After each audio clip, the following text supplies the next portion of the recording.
Summer fun on Lake Champlain means lazy boat days, but the styrofoam keeping docks afloat is also the lake's #1 contaminant. What do you need to know about it? We're finding out today on Across the Fence. Hello, Vermont. Once upon a time, polystyrene foam was a miracle product. Tough but virtually weightless, good for flotation and insulation, and cheap to produce. Soon, it was everywhere. And then we discovered all the problems. Chief among them, it's toxic and it doesn't biodegrade. What it does do is break down into teeny tiny pieces that are nearly impossible to filter out of our waterways, ultimately posing a threat to wildlife and human health. So, what can you do about it? That's what we're here to find out. Joining me today are Chris Stepanuck and Nate McPeak. Chris is the Associate Director and UVM Extension Leader with the Lake Champlain Sea Grant. She's also a friend of the show and probably familiar to many of you. Nate is also a friendly face. Last time he was on the show, he was talking about the UVM Herpetology Club, one of my favorites.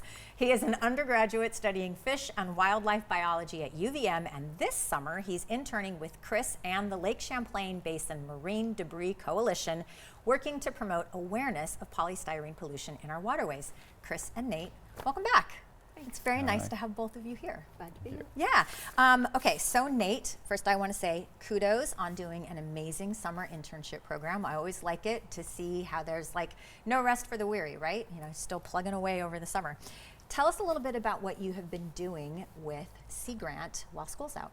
Yeah, thank you. I've been Chris's assistant for the Marine Debris program with Mary, the other intern, and we've been working on basically everything marine debris and specifically foam. So doing outreach, I've been analyzing data from surveys that we took last year, asking homeowners about their foam usage.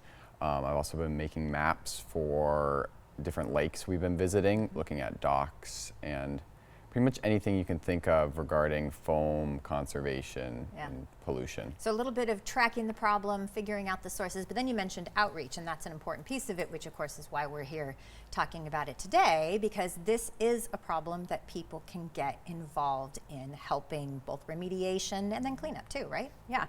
So Chris, talk a little bit about the sources of polystyrene. So I say polystyrene and people may not even know what that material is. Sure. Tell us. Yeah, I said docks because I know there's a lot of other sources too. Yeah, and that is one of the sources. And dock floats, it could also be swim platforms, underneath the swim platforms, anything that's floating in the lake. Could be buoys, it could be pool noodles. A lot of people are using pool noodles as their mooring lines.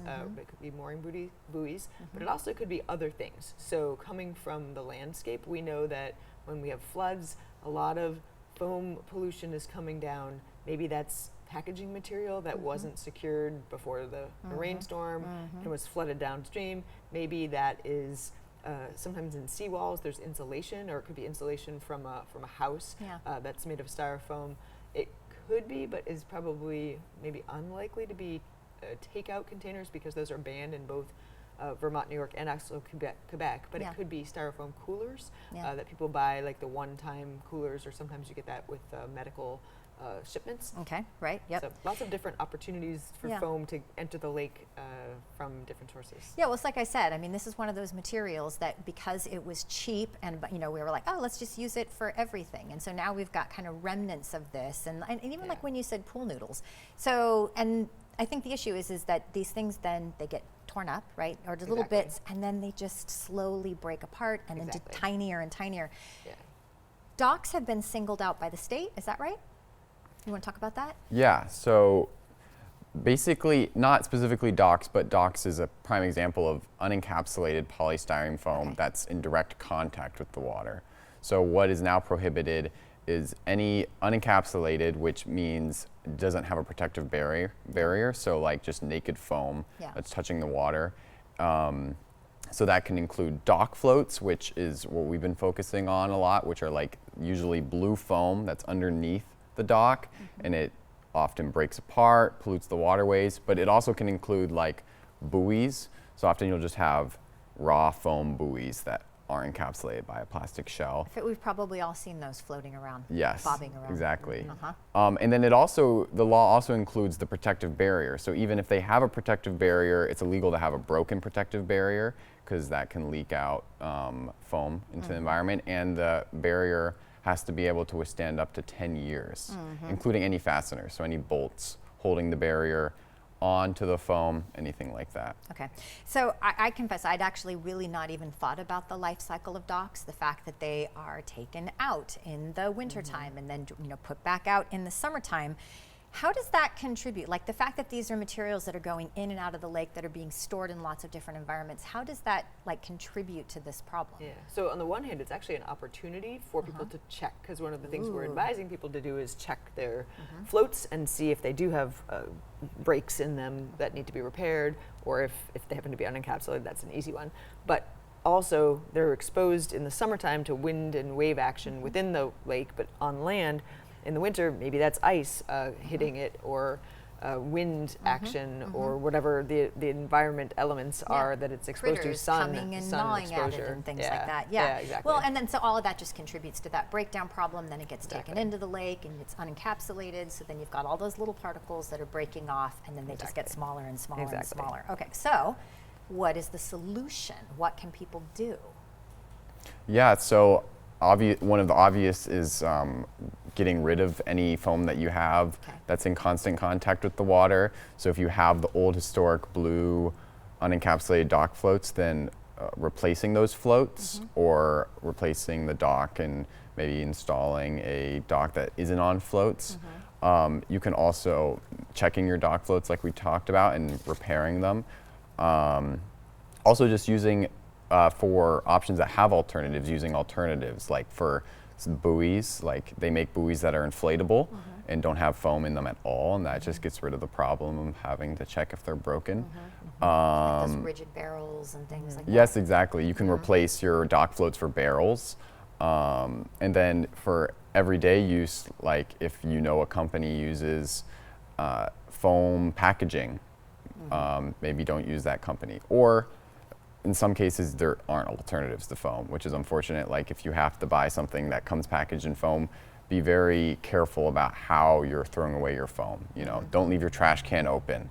Don't leave it in your yard, especially if you're in like a flood zone. Make sure your trash cans are secured, stuff like that.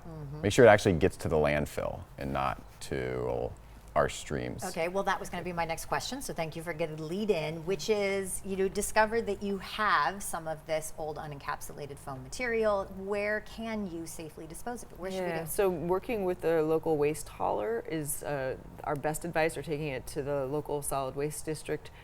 Any place that's legally able to get rid of trash is a good place. There are a few places out in the region that will compact styrofoam, but check your local with your local waste district to see if you can find those directly, or just have it brought to the landfill. But then I think emphasize again, it doesn't biodegrade though, right? Like when it goes into the landfill, this is something that's like, sure, it's just going to be compressed and it's going to be contained, but it is still with us for forever. That's correct. So another one of those reasons why to look for the alternative sources, because let's just, as often as we can, let's try not to continue to bring more of this into our consumer environment. Which of course then brings me to the question of the costs and the expenses related to replacing these things. Who is bearing the costs right now? Yeah, so the cost is really on the consumer, the user of these, the owners of these, but the law actually also applies to anybody selling these kinds of things, so we can't have people selling unencapsulated foam to us anymore, which is great. But the cost is on the people who are the owners. One of the things that we are looking into through our coalition is, can we work with businesses to offer discounts to people so that they can comply with the law. We're still working on that, but hopefully soon we'll be able to say we have made some good partnerships and hopefully can offer that. Well, and you just said law twice, so now I'm going to back up and be so there actually is a law that about encapsulated foam in the state of Vermont. In the state of Vermont, there is. Okay. Yeah, that's correct. Yeah. All right. Okay. So we talked about how to get rid of old foam, where you can take your old materials. Let's talk a little bit too about cleanup, right? Because I'm assuming now people realize, okay, this is out, it's out there in the environment. People want to get involved. What can they do to help with the cleanup efforts? Yeah, and I mean, obviously being aware of foam and how bad it is good, because when you're walking around the beaches, it's good to pick up foam.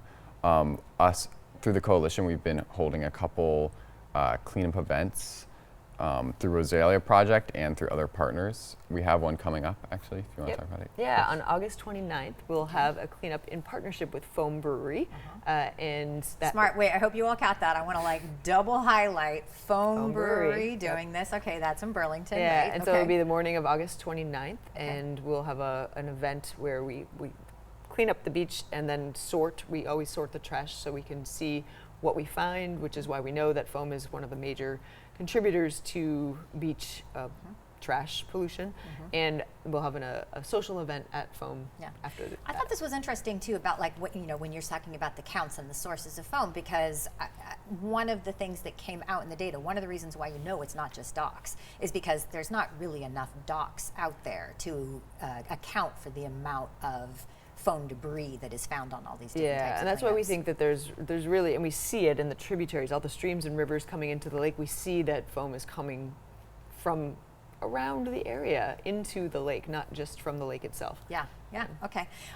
Well, and then again, so like let's also remind people that it's like this is an upstream, downstream type of problem. Absolutely. And even if you're not like right there at the lake and you're thinking about the lake, like thinking about our waterways in general, the creek environments, river environments, and practicing good foam hygiene, maybe you could say, wherever you are, right? I love And it, good foam hygiene. Okay, there you go, Yeah. good foam hygiene. Okay, well, folks, ready to do your part.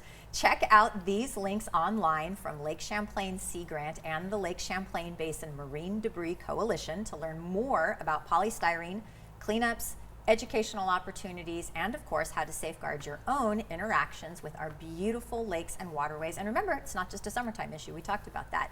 There's some really great videos on there too, where you can see how you can go about doing an inspection of your dock, etc., floating docks. So lots of good resources out there for folks. Chris, final thoughts on how people can be a lake protector? I think if they can pass what they hear from us today on to somebody else, that would be extremely helpful. Help us spread the knowledge. Yeah. How about you? Any final thoughts on how to be a lake protector? Yeah, I mean, I completely agree with Chris. Just so many people don't know about this issue, and they don't know about the new law regarding docks and other foam. So just letting people know. Ooh, it's almost like we're back to the give a hoot, don't pollute, and pass the word along. So Chris and Nate, thank you so much for joining me today. It's been wonderful to have you here. And as always, thank you, Vermont, for learning and exploring with me today. And thanks to the team that makes Across the Fence possible. I'm Amy Finley. This is Across the Fence. Come back and let's learn and explore again tomorrow.